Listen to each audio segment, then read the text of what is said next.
right. Releasing the canine. Center.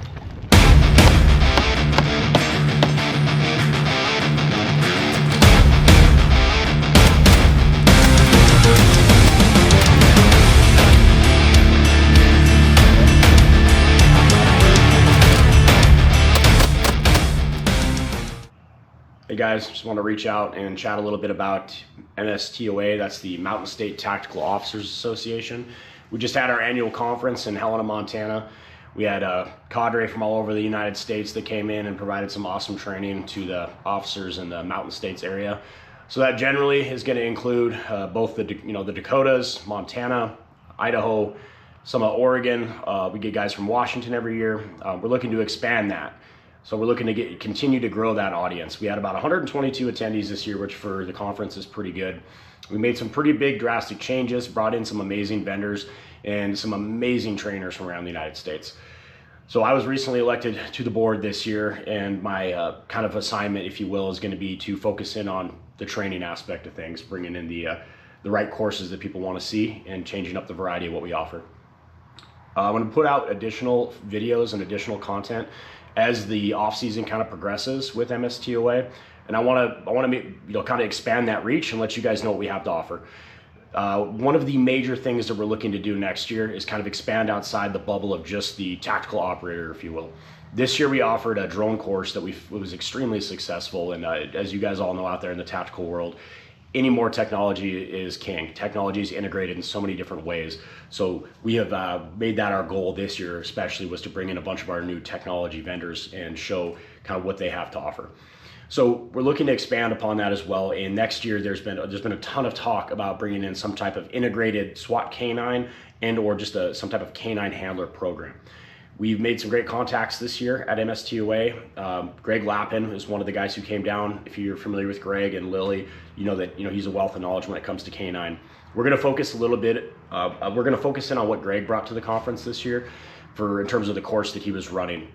So the course that Greg ran is called Vehicle Gunfighter, and I'm going to put a bunch of videos and photographs in here, you guys, so you don't have to just listen to me talk. But Vehicle Gunfighter is basically based around some combatives in and around the vehicle, how to extract someone who really doesn't want to be extracted in the most efficient way possible, causing the least amount of damage. We're also working in and around the vehicle in terms of shooting. So if we're looking, using more of that small unit tactics style apprehension work versus our traditional, barricade or HR stuff, that's kind of what this is molded to kind of provide some answers for.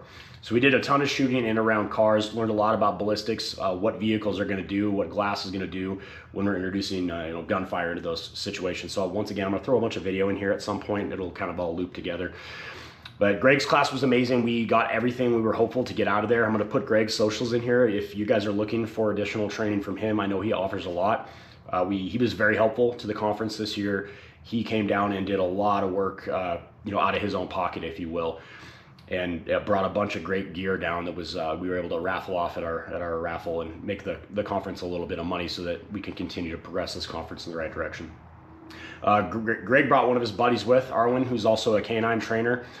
He's not a law enforcement guy, but you can tell that the dude has spun up. He has put himself through a ton of training. And if there's anything that you guys want to know about canine and how to train and how to run a dog, this man has the answers for it. Preliminary talks that we're trying to bring Arwen back this next year as well. I'm going to toss his socials in here, take a look at what he has to offer. But the goal is going to be some type of canine course. So if any of you are interested in that, you definitely don't got to be from the Mountain States. You can be from anywhere.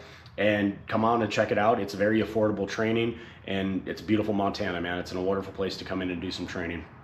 So with the Vehicle Gunfighter portion, I'm going to throw a bunch of videos, like I said, in here, kind of throw them on loop. Los! Here!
line there. What I want to do then is, with future videos that we're going to put out, I'm going to focus more on some of the other trainings that we did offer and some of the trainings that we hope to offer in the future. If you guys are at all interested and would like to see something, put it down in the comments on this video. Reach out to us. Follow MSTOA's Instagram page. I'll toss a link in there as well. If you guys have any questions, concerns, reach out to us. And the conference itself is very open and very accommodating to about anything. We had our brothers from Taiwan come out this year and brought their TAC team out, and it was a great time to kind of network and meet with those guys, do some patch exchanges. We had some of our brothers from Department of Energy come out and participate in that vehicle gunfighter course, and I'll say they had great feedback. I know that they're planning on sending a bunch of guys next year. So whether you're a 3-letter agency, whether you're a smaller department with just a QRF element or something like that, we probably have something that fits the bill. We've also ran just certain types of class that are particular to patrol officers. If you want to be a little more proficient in your TCCC, Seattle PD's full-time SWAT guys come out and they run an amazing operational medicine course that I've attended myself, and that's something that you don't have to be a SWAT guy to come out to and attend. We're looking at adding some leadership elements in this next year, and if you have an administrator who you think that could be beneficial for them to come down, or it doesn't have to be like your captain, but if it's a team leader, an assistant team leader, if it is your incident commander, whomever, we're looking at adding a leadership course so we can kind of push a little bit of the more modern, I guess, if you will, reasons behind, the why behind why we do these things, and talk about some risk mitigation, some liability, things of that nature. And we're also talking about adding an HNT course. Obviously, we work hand in hand with our negotiators as well. Sometimes it's important for us, the SWAT guy, to have that capability as well. So whether you're a SWAT guy or you have an HNT team, that's something we're talking about doing. So reach out to us. Let us know if that's something you're interested in. As we continue to push content, in our off season, we're going to really try and highlight some of our instructors, have conversations with them, and push some of their philosophy. So I appreciate you guys tuning into this. Please, if you would, like, share, subscribe, get the word out a bit. This conference has a ton to offer, and the sky's the limit at this point. We had great growth this year. So we hope to see you guys at the MSTOA conference next year, preliminarily sometime in the probably first or second week of May in Helena, Montana. Thanks for watching, guys.